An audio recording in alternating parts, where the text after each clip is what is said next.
What's up guys and welcome to today's video. So in this video I'm going to show you my pre-run routine that I do before every single run so that you can take your runs to the next level. So without further ado, let's jump into it.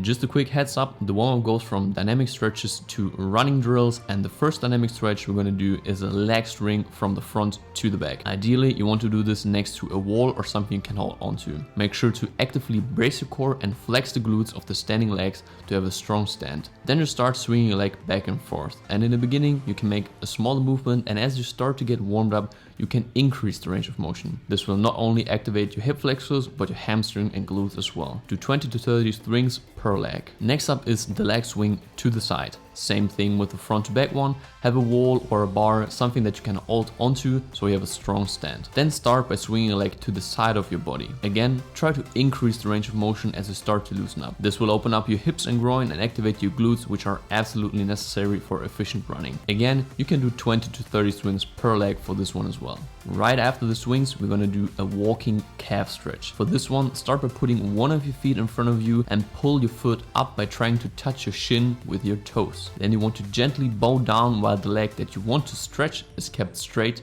and the other one can be bent a little bit. As you can see in the video, I make a little motion with my hands to make the movement a bit more dynamic, and you can just walk forward and alternate between the legs. Do 15 stretches for each leg. The last dynamic stretch is for the upper body. You can simply do some arm swings to loosen up the shoulders. Start by fully extending your arms, keeping them on shoulder level. Then start by making small circles first and start to increase them as you keep doing the exercise. Once you make full circles, do around 15 repetitions and do this once forward and once backwards. Now we are done with the dynamic stretches and we go into the first drill. I'm just gonna call these like ankle jumps, and for this one you want to stand upright and squeeze your glutes. Then go on your toes and start to make small jumps. This will activate your calves and is also beneficial for two other things. First, you get a feeling of what it feels like when your forefoot is striking the ground first, which is what you want to do while running. And secondly, if you jump fast, this will give you an estimate of how many times your feet need to hit the ground for a high cadence. You can switch up the landing from more front foot to more flat foot. The next drill is an ankle walk. This should warm and loosen up your ankle joint as well. Start by standing on your toes again, squeeze the glutes and stand upright. Then you want to start making fast and small steps, mimicking a running motion, meaning your arms should be swinging, pushing the knees forward a little bit, and also making sure you do a lot of fast steps. You can combine this with ankle jumps where you do 10 meters of ankle walking, 15 seconds of ankle jumps, and then just repeat that for 2 or 3 times. For the next drill, we do a classic A-skip. This one is a bit more technical, but don't get discouraged. Start by standing on both feet on the ground with both of your arms next to your body pointing down. Then start by pulling up one of your knees and raise the opposite arm. While you pull up your leg, you want to do a little jump with the foot that is still on the ground. And once the leg you are pulling up is perpendicular to the ground, you can start lowering it again. Once you start lowering the leg, you want to jump again with the foot that remained on the ground like I'm doing it in the video. So with every rep, you have to do 2 jumps and not more. This is a very rhythmic exercise and affords some practice, so just give it some time. Instead of trying to do it fast,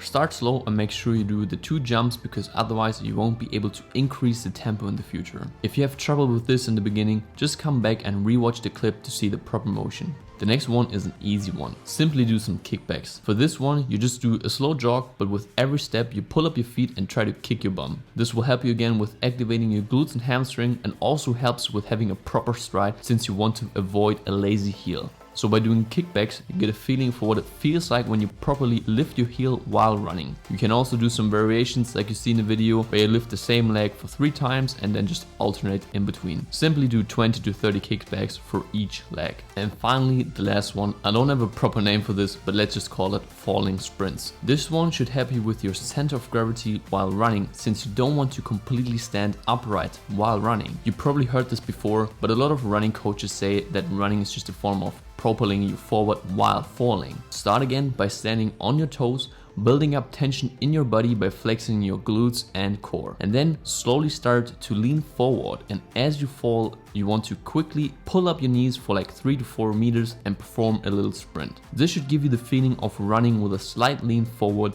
as well as striking the ground with your forefoot first. Alright guys, so now you saw my complete warm-up that I do before every single run. Please realize that a warm-up should always be specific to the exercise you're about to perform. For example, if you want to do a bench press, you're not going to warm up with pull-ups for that. Same applies to running. You want to choose exercises that prime and improve your performance when you're about to go on a run. So if you enjoyed this one, make sure to subscribe, like, leave a comment, and otherwise I'm going to see you in the next one.